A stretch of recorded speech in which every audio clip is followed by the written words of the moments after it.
Okay, welcome everybody to another edition of Sony NAB Live. I'm Marty McPadden. Today we have Peter Crithry with us, Marketing Manager of Sony Large Sensor Imaging and Technologies. And we're going to be talking about 4K acquisition and workflow. So why don't we get right into it? We got a pretty full program here. But before I do, I'm going to remind everybody watching online, you can use Twitter to tweet us questions at Sony NAB Live hashtag. Sony NAB hashtag. That's Sony NAB. And for the best question comment, we also are giving away a Sony Action Cam. So get those questions into us. And also for this audience here with us, anybody has a question, raise your hand. We can get questions right, during the presentation. We have a mic that we can get out to you, so don't hesitate. So Peter, why don't we get right into it here? Sure. How did Sony come up to develop the F5 and F55, and can you give us some background on that? Sure. All right. So what we did is a couple of years ago, we went out to the market. We did extensive tours around the US. We talked to broadcasters, to episodic television productions. We spoke to independents, documentarians, news, across the whole gamut, feature film, cinematographers. And we asked them, what is it that you want us to build? What do you want for a camera technology? There's been many cameras over the years. They have fixed feature sets, not really expandable, and people had issues with shoulder mount or non-shoulder mount or very small or very compact cameras that you can use in any type of environment to be as flexible and as future-proofed as possible. So we took all of that feedback, we went back to our engineering team, and we had long discussions and planning sessions, and ultimately we came up with two cameras, the F5 and F55, 4K image sensor technology, so we could future-proof off into the future for shooting in 4K, better performance in HD, all of the scalability that a 4K image sensor brings to the table, multiple codec support, very ergonomic form factor, very expandable form factor, and one of the very key components of the strategy was to have a very programmable FPGA, very programmable chipset architecture in the cameras so that we can expand significantly the feature sets of the cameras based on user feedback as time progressed through a very rich development timeline. So we wanted to have future-proofing, scalability, flexibility, and as much as possible deliver a camera technology that you make one investment and you're protected 4, 5, 6 years off into the future.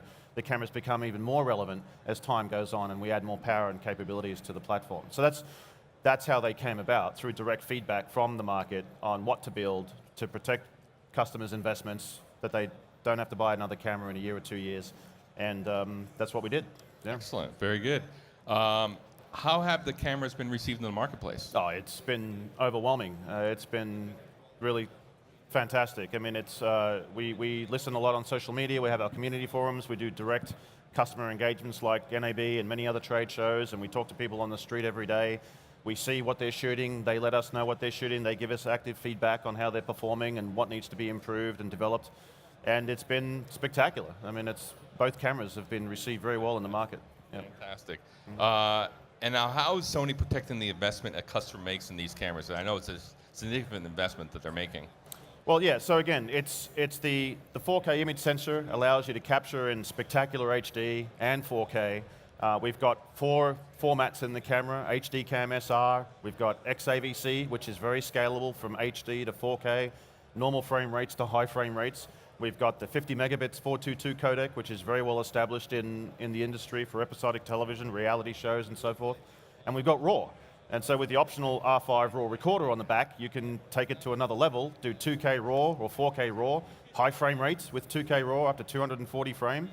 And the list just goes on and on and on. So, again, we developed as an expandable and feature-rich architecture as technically possible, and it's the first time in Sony's history that we've put so much power into these cameras. And again, the main reason is you don't have to go out and buy another camera for the next 4 or 5 years. This is it. So. Now, I noticed in the audience we have Alistair Chapman. All right, Alistair Chapman, ladies and gentlemen. I'm going to have you sit right here. All right, noted documentarian. Welcome, Alistair. Come on. Peter, why don't you introduce Alistair? I could take an hour introducing Alistair. Alistair Chapman's legend. He owns an F5. He travels the world shooting all sorts of projects, commercials, documentaries, natural phenomenon, and very, very, very highly skilled, very technical. Has a very strong presence online with his website. He does a lot of community outreach and teaching, and Yeah, that's Alistair, right? Yeah, Is that Alistair? That's just about me. Yeah, that's right. Excellent, very good. Now we're talking about the cameras. We get a lot of feedback on features from folks.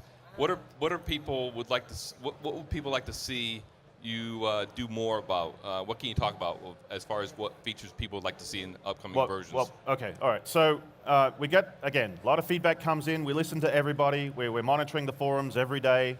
And a lot of the feedback that's been coming in is, can you give us a shoulder mount adaptation that can seamlessly build onto the camera so that I can quickly get it onto my shoulder and have all of the buttons and the commands and functionality right at my fingertips. So building upon that feedback, we've actually showing at the NAB show for the first time is this shoulder mount documentary ENG kit here that actually communicates with the camera through the multi-pin port on the back and gives you very quick and easy access to the controls right at your fingertips. So if you have a shoulder mount camera you've used in the past, ENG or other type of camera, you'll have very familiar placement of the buttons. You have gain, white balance, assignables, you've got audio control, you've got balanced XLR audio inputs on the back, and it's been designed to seamlessly dock to both the F5 and 55, and it'll be a hardware option in the near future, and it's been a huge request, and that's what we've been able to deliver. In addition to that, we announced support for the ProRes codec and the DNX HD codec as an optional hardware upgrade in the future, because we understand that you guys have a lot of clients that are, that want to have those two codecs for their workflow. You're either still on Final Cut version 7 or for whatever reason, and so we went back with the engineers and discussed it, and in addition to the formats that we already offer, we are going to also offer the Avid and DNX HD codecs, the ProRes codecs for that expandability as well. And then we also released version 4 firmware a few days ago. Version 4 added picture cache recording for a documentary and wildlife, where you can have a buffer constantly filling up or looping into the camera where you're not taking up time on the cards, and that's very valuable to be able to capture something unpredictable but not be continuously rolling. And we've been able to implement that in the version 4 firmware. So our firmware commitment will continue. We had versions 1, 2, 3, and 4. These aren't simple updates. They're very significant features that we've been implementing, and we've publicly announced at the show version 4.1, and we'll be also developing version 5. Version 5 will add support for the communications control of the shoulder mount and a few other really cool features that we haven't announced yet. So again, it's about expanding the existing platform. It's not about going out and buying a new camera. And it's remarkable what we can do with this technology today and where we can take it in terms of expandability and programmability, not just in firmware, but in hardware as well. Yeah. Just one thing I'd like to add as an F5 owner, of course, is the option is going to come in the future as well, where I can take my F5 and update that to a full F55 spec. And that includes a new sensor and everything. So my investment in that camera is guaranteed, because if I do decide that I need that global shutter, that big color gamut, the internal 4K, all those features, I'm going to be able to take my camera, instead of trading it in. You have to scrap the whole thing. No, and even if you trade a camera in, you never get the full value of it. So it's an expensive thing to do, to upgrade a camera, but now I'll be able to actually have the hardware upgraded as an option. So that's a really good news for me.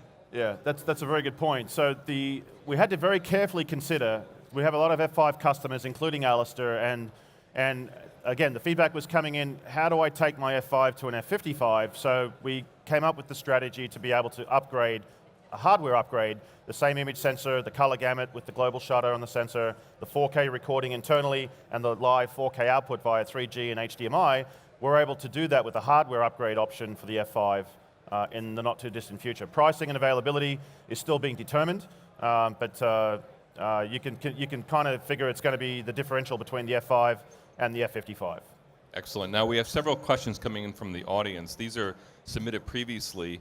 One question from John Lucas. Competitors in the 4K market, such as Red, has done a good job of integrating their raw workflows into NLEs like Adobe Premiere. Will such NLE integration with Sony RAW files come in 2014? Well, you've got integration with the Sony RAW now, actually, and you've actually had it for quite some time. And I'll let Alistair expand on this here in a minute, because he actually does it on his laptop quite often.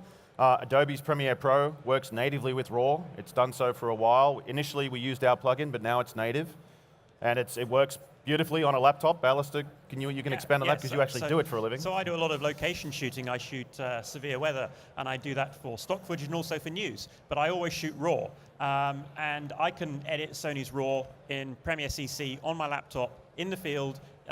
In real time. It's easy, and it just works. It's there, and it's been there for a while. Right. There were some issues. There was a point where the 2K couldn't be handled correctly, and the HFR, but it's all there now, and it all works. It's a beautiful workflow. Right. Also with not only with Adobe, but we've got Avid support for RAW as well. And just touching on what Alistair mentioned, it's very easy to work with because we use visually lossless compression. We don't do uncompressed RAW because it's way too big, too cost prohibitive to work with, massive files and computational overhead. We do, take care, good to see you, man. We do visually lossless compression, which is very, very easy to work with. Our RAW is only 960 megabits per second in 24p, which is less than uncompressed HD, all right? So it's extremely easy and very light to work with, and it's visually lossless. And it is the best way to get the best performance out of the camera, right? Excellent. Yeah, you can actually use it with an ordinary 3.5-inch hard drive. You don't even need a RAID array. It's that easy. Yeah. Very and good. the 2K RAW is more than less than half the payload of the 4K RAW. So you're good to go, really. Excellent. Now, I know we have several other questions coming in online, and we're going to go to Nina. We do have a question from Shannon. She emailed it in ahead of time. She wants to know exactly how easy is the 4K technology to use? How easy it is to use. Right. It's just as easy to use as HD and standard definition. It's that you don't have to really change the way you shoot. In fact, if you do go to RAW, it actually, from a cameraman's point of view, becomes much easier because with RAW, your exposure latitude is much, much bigger. So you don't have to be quite so precise with your exposure, and that just makes it easier to shoot with. So I've found working with RAW and working with 4K easier than working with HD and SD. I know we have a couple other questions. We do. Clarissa is asking, will movie theaters adapt to be able to offer movies shot in 4K? Well, movie theaters have been offering 4K for quite a while now, actually. We have over 17,000 Sony digital 4K projection systems installed in theaters. And actually quite a number of movies are coming out now that are being shot in 4K, but also mastered and screened in 4K. A number of Sony Pictures films, as well as other studio films. So it's actually been a reality for some time now. Actually, 2005, we came out with the first projector, so it goes back quite a ways. Very good. Before I go to the next question, I want to remind everybody in the audience here, if you do have a question, please raise your hand. We can get a mic to you. We'd love to take questions from, I think we have a question over here.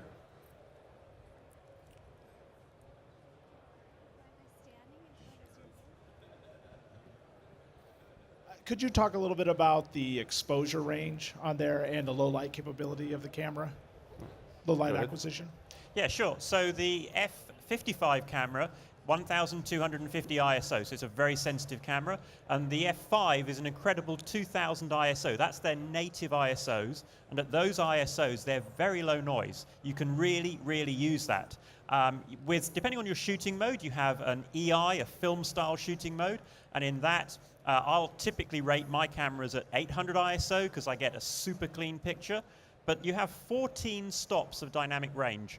So whenever you're using log or whenever you're using RAW, that whole range is available to you.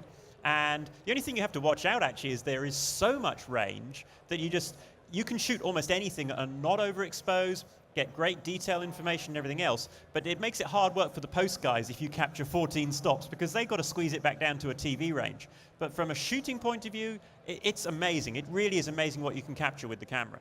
So actually, building upon that, you were in Norway recently shooting the Aurora Borealis, which is extremely difficult to shoot. That's a really good point. I was recently this January, I was in Norway shooting the Northern Lights. Now, normally when you take a photograph of the Northern Lights, you use an exposure of 5 or 10 seconds, because that's how bright they are.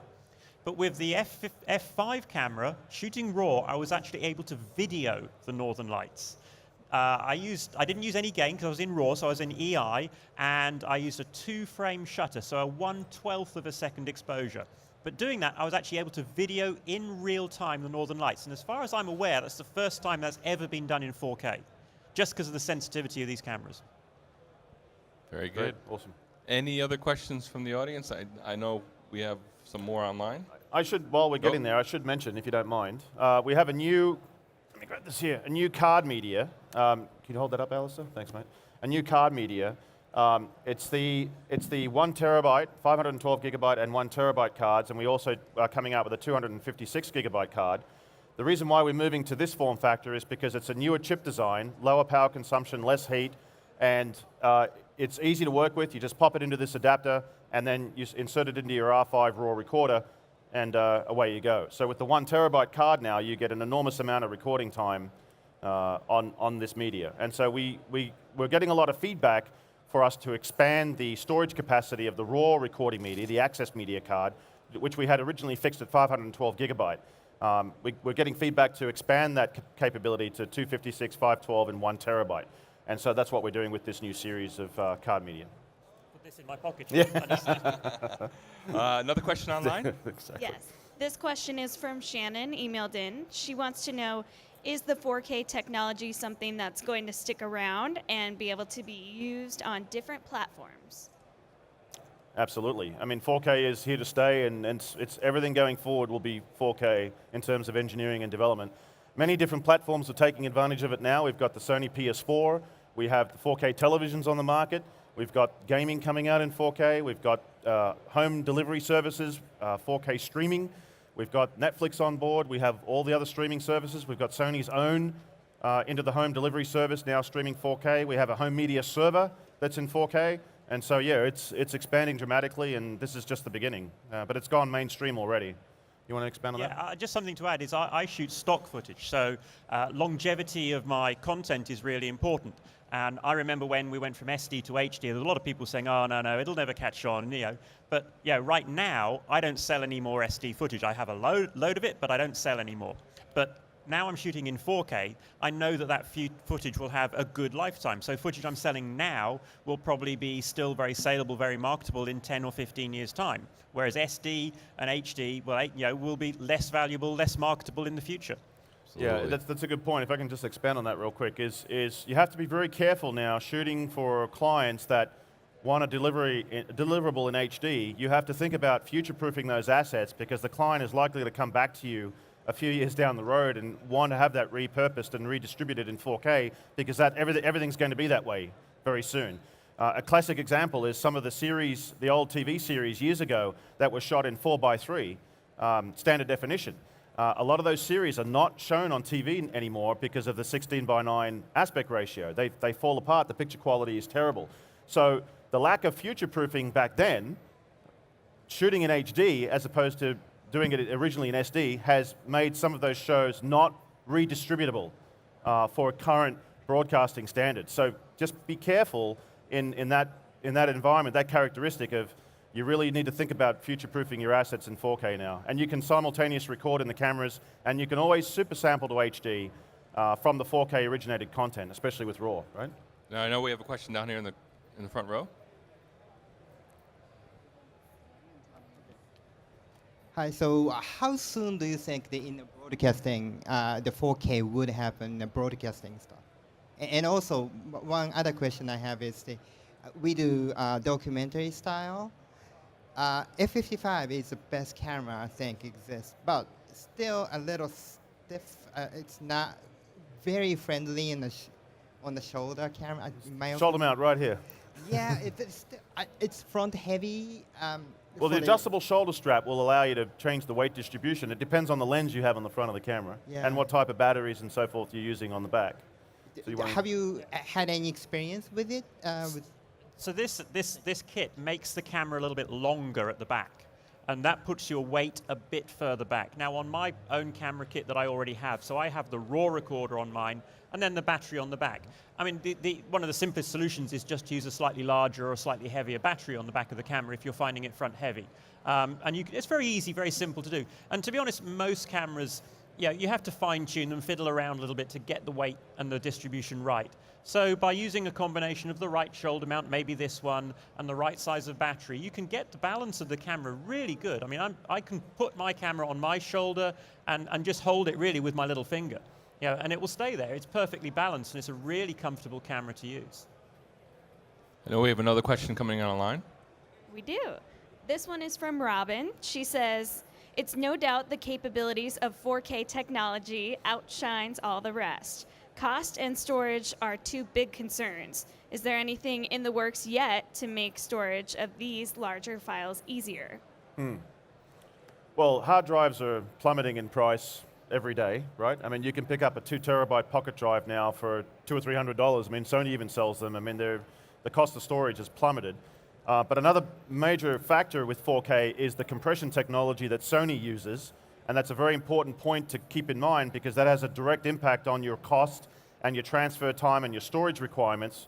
The beauty of the XAVC codec is that we can do 4K in 24p at only 240 megabits per second. That's only 20 megabits more than a leading HD codec at 220 megabits. So we're in 4K, we're 240 megabits per second, and it's extremely light to decode. So we're on an HD level in terms of payload and file management and cost efficiencies with 4K because Sony, again, we don't do uncompressed. It's easy to develop uncompressed. Everybody's doing it, everybody can do it, but we don't do it. We take a step back and we get a lot of engineering resources into compression, but visually lossless compression to do exactly that, to save you money and time and storage costs down the road because the files add up, you shoot a lot of files. There's a misperception that 4K is too heavy, too big to work with. That is not true in the Sony environment. That is true when you work competitively with other cameras that do uncompressed, which are just massively large files and just too heavy and expensive to work with. I'd add to that when HD was coming in and the first solid-state HD formats were coming in, the cost per minute then was actually much more expensive than it is right now to do 4K in a cost per minute of your media and your storage. The hard drives that I use on location when I'm working with the 4K RAW, and this is RAW, this isn't even the compressed, I'm using 2 terabyte 3.5-inch drives, and they cost about $100. They're USB 3, they're $100, and one of those will hold 4 hours of 4K RAW at 24 frames per second. So $100 for 4 hours of storage is not expensive. Yeah, okay, you've got to make a second copy, so it's $200 in reality. Right. But it's not expensive, it's not a big deal. Right, so again, there's two parts to that. The plummeting prices of hard drives, and most importantly, the compression technology we're using in these cameras. The visually lossless compression with the RAW and the XAVC with 4K and the payloads we talked about earlier. That's an extremely important point that has a very direct financial impact when you cost out a production, as opposed to uncompressed codecs, which will have a very significant increase in cost for the production. Questions keep on coming. Another one online. Many of our Twitter users are having a conversation about this right now. How long will it stay charged after charging it and use? How long will what stay charged? Sorry. This camera.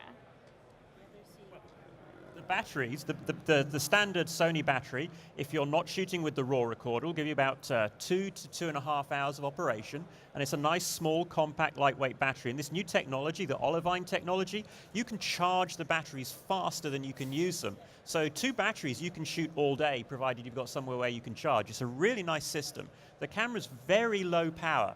It's 24 watts, if I remember rightly, for the camera, and compared to the competition, that's a drop in the ocean. Some of these other cameras out there, 4K cameras, they use an awful lot more power than that. 50, 60 watts, yeah. And so you don't need big batteries. Even when you're shooting with the RAW recorder and everything else, it's still only about 45, 50 watts for the whole package. So with a typical V-mount battery, you still get 2 or 3 hours of battery life, even close to a couple of hours with the olivine. It's a really low power consumption system, and that, for me, when I travel, means that I don't have to carry huge battery kits with me. Right, great. We have another question in the front row here.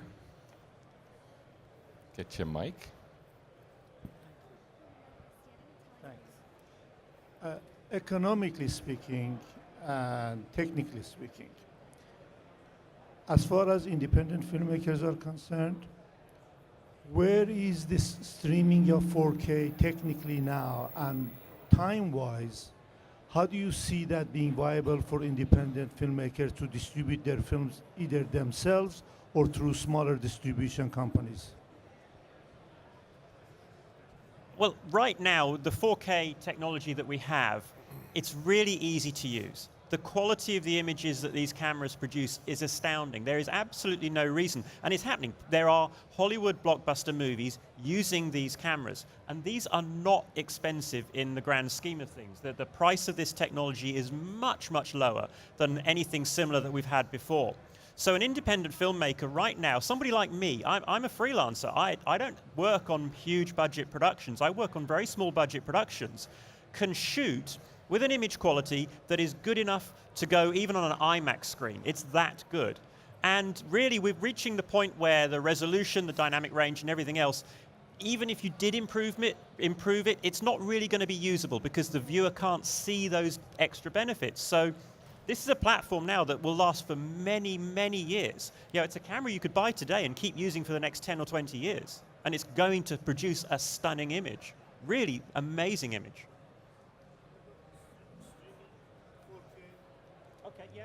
So streaming 4K, that's getting easy as well because we have codec technologies, not from Sony, but from other companies now, HEVC, new codec that is the next generation codec that replaces H.264. And HEVC can stream 4K in just about the same bandwidth as HD. So where you can watch an HD movie now and stream it with Netflix or whatever, these new codecs that are coming, HEVC and VP9, will allow you in the same bandwidth with the same internet connection to watch 4K. So the technology is there now, it exists, and it's easy. It really is. Excellent. We're going to have one more question coming in online. That's right. This is coming in from Zarina on Twitter. She's asking, how many frames per second does the F5 max out at? Well, with the optional R5 recorder on the back, we can do up to 240 frames per second in 2K RAW. You can do up to 180 frames per second internally, recording to the XAVC codec. So internally, up to 180 frames, externally to the 2K RAW, up to 240 frames. Excellent. Now, I think we're going to wrap, unless we have any other questions from the audience here. We have one in the front row. Good morning, Ben McCoy. Can you hear me okay? Yeah, we couldn't hear over there, but we can hear better here. Yeah. How does the F5 and the F55 integrate with other lens systems, specifically Canon, EOS, their L-series lenses? Do they talk to each other well? Does it work? Yeah, go ahead. Thank you. I use Canon EF lenses on my camera. That's my main type of lens. So I have a little electronic adapter. There's 2 or 3 different choices in the market from third parties. Simply replaces the PL mount. The PL mount comes off. You put the EF mount on there, and you have full control of the aperture. You also have the optical image stabilization if the lens has it, and it works. It's really simple, really easy, and it's a very low-cost way of getting into 4K because the lenses are good enough for 4K. You can control them properly and make beautiful pictures very easily on a real budget. Excellent. Now, we're going to wrap this session up. Before I do, I want to go to Peter and Alistair. Anything that you want to cover that hasn't come up yet? I think we've been very thorough. I think we've covered all the bases. It's been great. Excellent. Yeah, Sony have a really good forum. I'm not sure of the website. I'm sure we'll find a link for you somewhere. But there's a good community globally where you can find lots of information about these cameras. A really proactive community because people are really feeding back to Sony. Sony are listening. They're updating these cameras. Great new firmware like version 4 that's just come out. And it's just getting better and better. Right. That's a good point. So Google F55 community, and you'll find our support forum online. We run it. We monitor it. We post to it. We respond to it. And that's where we're getting a lot of the feedback and interacting with you guys directly. So, excellent. I want to thank Peter and Alistair for being our guests today. Thank everyone here in the audience as well. For those online, thank you for participating. We will tweet the winner of the Action Cam, so watch the stream. I want to remind everybody our next show is at 4 p.m. Pacific, 7 p.m. Eastern Time. So tune in then. Thanks, everyone. Thank you.